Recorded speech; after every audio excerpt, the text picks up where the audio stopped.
Magandang araw mga kapolitika at welcome back dito sa ating YouTube channel. Sa vlog na ito ay ating panunuorin itong interview at press conference ni Miss Chelsea Manalo. Itong ating maging pambato para sa Miss Universe 2024 na gaganapin sa Mexico sa November 16.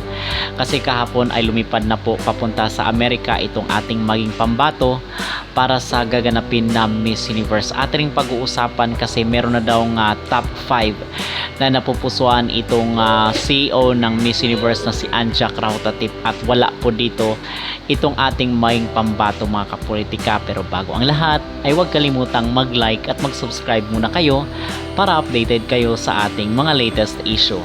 So heto na po ang video at ating panunuorin mga kapolitika itong naging sagot ni Miss Chelsea Manalo sa tanong kung bakit siya na ba ang susunod na Miss Universe at kayo na po ang bahalang humusga.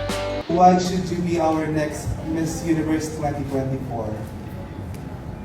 It's so simple to say that I should be the next Miss Universe or I should be the next Miss Universe because I know how Filipinos are, how we are so compassionate with so many other people, that we are so proud of who we are, and that is something that we should be proud of to show to the universe, that we are not afraid to take risks.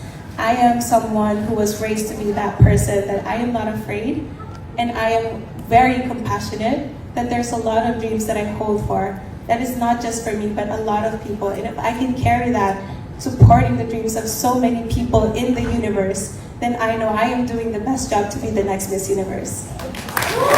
Okay, so yun po ang naging sagot ni Chelsea Manalo dito sa tanong kung bakit siya na ba ang susunod na Miss Universe.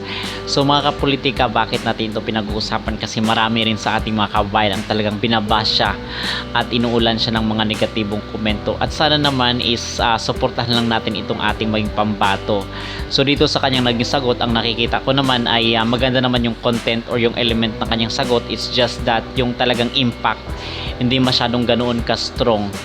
Now mga kapolitika, on the other hand is meron kasi nag-trending rin ngayon online, viral itong pinag-uusapan na kung saan si Miss Denmark, itong Miss Universe Denmark ay nagrereklamo na ngayon ang mga Latinas kasi bakit meron daw special treatment dito sa kay Miss Denmark. Kasi na-curious rin ako kung sino ba itong si Miss Denmark.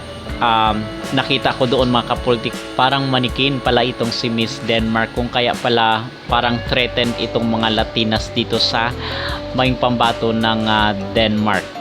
Now ngayon dito sa sinabi, meron kasing statement na kumakalat online, hindi pa naman ito kumpirmado, pero dito sa nakita at nabasa natin mga kapolitika is wala itong si Chelsea Manalo, itong Miss Universe Philippines dito sa mga gusto daw or mga napupusuan ni Anja Krahutatip. So in other words, baka this year ay olats na naman tayo at bokya na naman tayo dito sa Miss Universe. Pero para sa akin is okay lang po yun as long as nag-enjoy po yung ating kandidata Miss Universe ay talagang ayaw niya mga kapolitika sa Pilipinas, and how much more ngayon na andun pa sa mga Latin countries kaganapin itong Miss Universe. So talagang matatabunan itong ating pambato kasi sobrang lakas ngayon. Nakikita ko mga kapolitika itong si Peru, si Puerto Rico, lalong-lalo na itong si Mexico, for sure meron niyang place niya dyan sa top 5.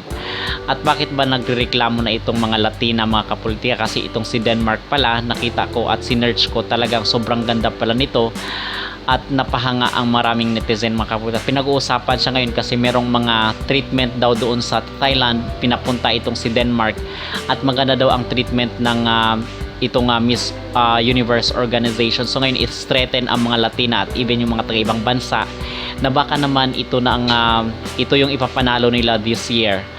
Okay, so kahit sino pa man or ano pa man yung kanilang gagawin dito sa Miss Universe, manood na lang po tayo, basta wag na po tayong gumastos at bumoto dito.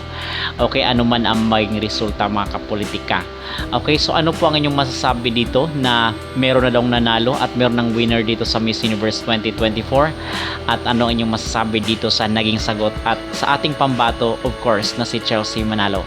Mag-comment down below at huwag kalimutang mag-like at mag-subscribe na rin kayo dito sa ating YouTube channel para updated kayo sa ating mga latest issue.